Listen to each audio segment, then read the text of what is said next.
Meu nome é Ana Carolina Dias, sou acadêmica do curso de Pedagogia pela Universidade Estadual de Goiás. Hoje estarei ministrando sobre o parecer do Conselho Nacional de Educação número 11, ano 2000, para a disciplina de Educação Escolar de Jovens e Adultos. Mas o que é um parecer? Um parecer, ele trata sobre discussões anteriores, que hoje estaremos falando sobre as diretrizes nacionais curriculares para a educação de jovens e adultos. Esse parecer foi relatado pelo professor e filósofo Carlos Roberto Jamil Cury, que foi aprovada em 10 de maio do ano de 2000, tendo como objetivo assegurar o pleno exercício da educação para todos. E foi instituída em todo o território brasileiro. A partir deste documento, então, ela foi dividida em duas partes. A primeira é o relatório e o voto do relator e a segunda, a decisão da Câmara. Então, estaremos vendo alguns dos primeiros tópicos em que essa primeira parte está relatada. Então, aqui temos os tópicos, que são do tópico 1 até o tópico 10, e estaremos ressaltando alguns dos mais importantes. Então, vamos falar agora sobre os fundamentos e funções da EJA.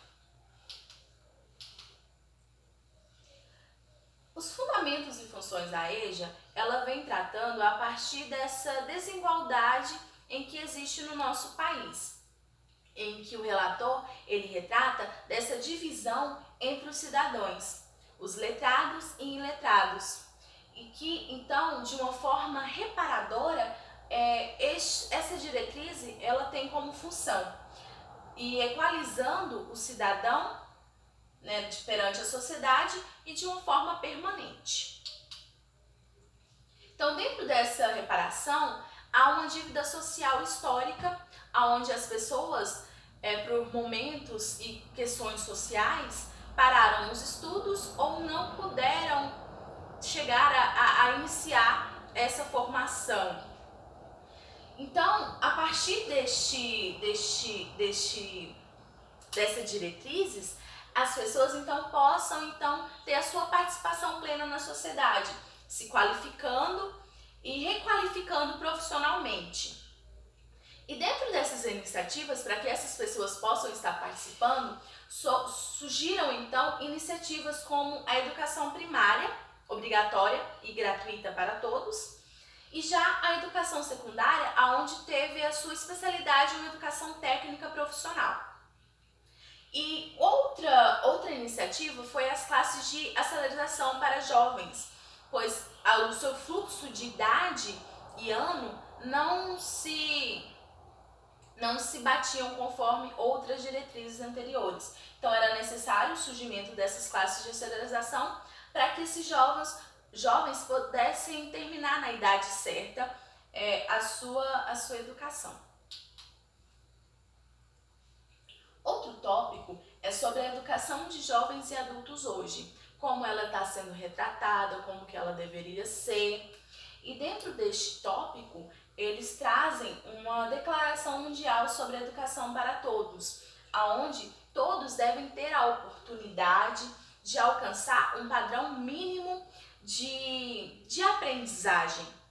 E que muitos brasileiros, mais de um terço desses brasileiros, não tem essa qualificação, essa aprendizagem de educação de uma qualidade, de uma qualidade mínima.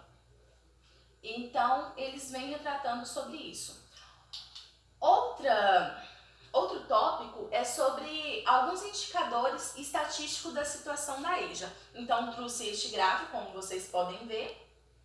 E esse gráfico ele é subdividido em 3 partes. A primeira é sobre o total de matriculados. Então, o INEP ele mostra a queda no ano de 2019, que teve uma queda de matrícula, como vocês podem ver. E as outras duas são divididas entre a EJA média e a EJA fundamental, onde podemos ver que as matrículas do EJA médio são baixas, porque os alunos que chegam a concluir o nível médio são poucos que iniciam essa nova etapa da educação. Então, a gente podemos ver essa situação como está, né? Então, nem todos conseguem, então, ter essa qualidade de ensino mínimo. Outro tópico em que o parecer retrata é sobre a formação docente para a educação de jovens e adultos, aonde torna obrigatório uma formação qualificada desse docente, que ele tem que abranger todas essas competências e práticas para atender às fases e às diferentes etapas de educação em que a EJA apresenta, diferente de uma educação infantil, aonde esse profissional ele tem que atender o objetivo e respeitar as diferentes habilidades e a fase em que aquele aluno da EJA encontra, né? Então, ele tem que desenvolver a partir dessas habilidades do aluno em etapa que se encontra, uma competência e uma habilidade da sua aprendizagem. Já na segunda parte, que é bem curta, eles tratam sobre a decisão na Câmara, que é onde, né, eles colocam a data em que foi efetivada a lei e pelos conselheiros, presidentes e vice-presidentes, e logo abaixo eles apresentam essa resolução da CNE e da CEB, Câmara Educacional de Educação Básica, que foram, então, essa resolução foram efetivada a partir da data do dia 1º ao dia 5 de julho do ano 2000. Então, podemos concluir que essas políticas públicas voltadas para a EJA, ele tem como resultado orientações e movimentos sociais interno e externo, porque já tinham discussões sobre educação de jovens e adultos, mas não eram efetivados. A partir então em que, vamos dizer, o sistema capitalismo precisou de mão qualificada, foi quando o Estado começou então a pensar sobre essas políticas voltadas à educação de jovens e adultos. Então podemos perceber que esse parecer, então ele trata de um conjunto humanitário. Apesar de que não foi ouvido de início quando, vamos dizer assim, ONGs estavam voltadas à atenção, né? Mas quando foi envolver questões socioeconômicas, foi então se pensar a qualificação e a requalificação de mãos de obra, né? Então essas pessoas precisariam estar estudando, se qualificando. Então, abrangendo todo esse conjunto, né? Então, assim podemos então ter a inserção profissional de todo sujeito que, a partir dessa educação, ele possa então exercer o seu pleno exercício cidadão nessa sociedade e sendo autônomo e emancipador do seu próprio conhecimento. Então é isso sobre a nossa aula de hoje, espero que tenham gostado, deixe o seu like, compartilhe e até a próxima aula.